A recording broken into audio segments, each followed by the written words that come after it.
Pan ako ng kapatid ko sa TikTok. So, titripan ko siya. Ngayon, sa Roblox, gagawin ko babae yung kanyang avatar. Huwag kayong maingay at huwag kayong magsumbong. Lagot sa akin yan. Yan guys, yan. Pumunta na nga ako dito. At ito yung account niya. Ito. Yan.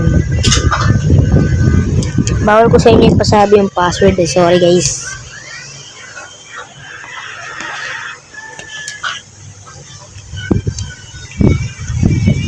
Ayan guys. Lagot sa akin to. Anong gagawin ko dyan? Wala sa customize.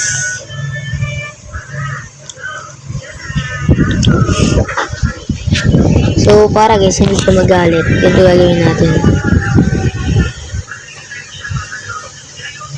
Hindi tayo sa creation.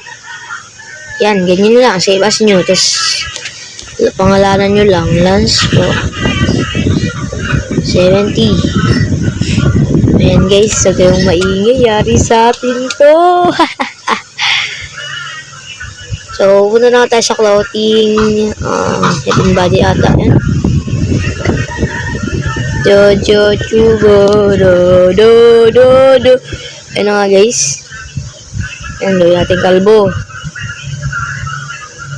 Skin. Oh my gosh. Oh yeah, brother. Ayan siya guys. Maingay.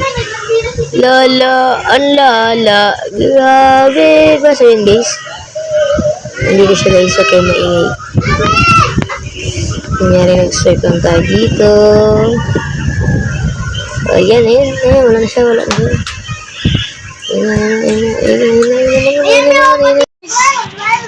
Wait lang guys. Wait lang, kailangan na natin bilisan to. Dahil lagot tayo dyan. King! Ito nga po pala guys yung kapatid ko eh. At bawal ko muna sa inyo siya ipakita. So yan. What? Nangyari? Wala, ba't di ko ma-log out? Yari ako na ito.